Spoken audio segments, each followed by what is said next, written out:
দুস্থদের জন্য বরাদ্দকৃত চাল বিক্রি ও ভিজিএফ এর কার্ডের জন্য ২০০ টাকা নেয় এভাবেই জনতার তোপের মুখে পড়েন গাইবান্ধার সুন্দরগঞ্জ উপজেলার সর্বানন্দ ইউনিয়নের চেয়ারম্যান ও ইউপি মেম্বার।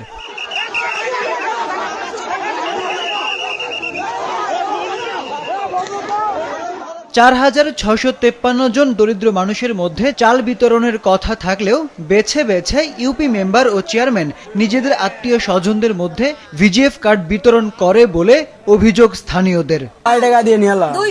তোমার কাছে কত নিছে? 200 নিল। যে তোমরা জিজ্ঞেস করলেন না যে কিসের টাকা এটা? তোমরা শরম পান কা? এ খরচ তো নাই, এখানে হলো নিয়ম হলো 25 টাকা। একই ঘটনা ঘটেছে গাইবান্ধার ফুলছড়ি উপজেলাতেও। ভিজিএফ এর পচা পোকা ধরা খাবার অনুপযোগী চাল ও ওজনে কম দেয়া নিয়ে ক্ষোভে ফেটে পড়েন ভুক্তভোগীরা।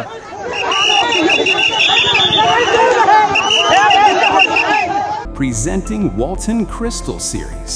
Switch to premium. Switch to Crystal. Fulchhari উপজেলার 7টি ইউনিয়নে 26,648 জন দুস্থ মানুষদের ঈদ উদযাপনের জন্য খাদ্য সহায়তা দেওয়া হয়। কার্ড প্রতি 10 কেজি চাল দেওয়ার কথা থাকলেও সবাইকে 3 কেজি করে কম দেওয়ার অভিযোগ ওঠে। চালটা দিচ্ছে, এই চালটা তো মানে খাওয়ার তো উপযোগ নয়। চালটা তো ভালো চাল, সরকার তো খাওয়া চাল দেয়নি, দিচ্ছে বেড়ে চাল দেওয়ার কথা দিচ্ছে, খারাপ চালের মাছটা খেতে পারবে না, ভাত বন্ধ হবে। 10 কেজি করে তারা 3 কেজি কম। শুধু তাই নয়, চালের গুণগত মান খাবার উপযোগী নয় বলে জানায় ভিজিএফ চালপ্রাপ্তরা। এত অভিযোগ থাকলেও বিতরণ স্থানে সংশ্লিষ্ট কোনো কর্মকর্তাকে খুঁজে পাওয়া যায়নি। এই বিষয়ে গজারিয়া ইউনিয়ন চেয়ারম্যানকে প্রশ্ন করা হলে কোনো সদুত্তর দিতে পারেননি। আমরা চালটা নিয়ে আসছি, তখন কিন্তু আমরা মানে টেস্ট করেই নিয়ে আসছি খাওয়ার উপযোগী, কিন্তু আপনারা দেখতেছেন যে 40 টাকা বা 50 টাকার ভিতরে একটা দুটা কিন্তু এরকম হতেই পারে, মানে 2-1টা, তারপরে কিন্তু পাল্টেও দিচ্ছি। এমন অভিযোগের কথা শুনলেও সরজমিনে গিয়ে এর কোনো প্রমাণ পায়নি বলে জানিয়েছেন গাইবান্ধার জেলা খাদ্য নিয়ন্ত্রক।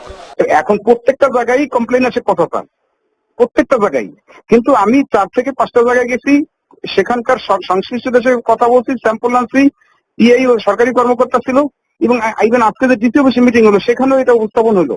ইউনো সাহেবরা এই ভিডব্লিউবির চালটা তো গোডাউন থেকে নেছে, মানে সরি ঈদ বিজিএর চালটা ম্যাক্সিমাম গোডাউনে ইউনো সাহেবরা ওনারা নিজেরা উপস্থিত ছিলেন, পলাশবাড়িতে ইউনো উপস্থিত ছিলেন, আরো কয়েকটা জায়গায়, এবং আজকে এটা নিয়ে ব্যাপক আলোচনা হলো মিটিং এ। এদিকে গাইবান্ধার পলাশবাড়িতে ভিজিএফ এর চাল বিতরণকে কেন্দ্র করে কার্ডধারীদের মারধরের ঘটনা ঘটেছে। প্রতিবাদ জানিয়ে বিক্ষোভ করেছে ভুক্তভোগীরা, যদিও প্রশাসনের আশ্বাসে অবরোধ তুলে নেয় বিক্ষুব্ধ জনতা।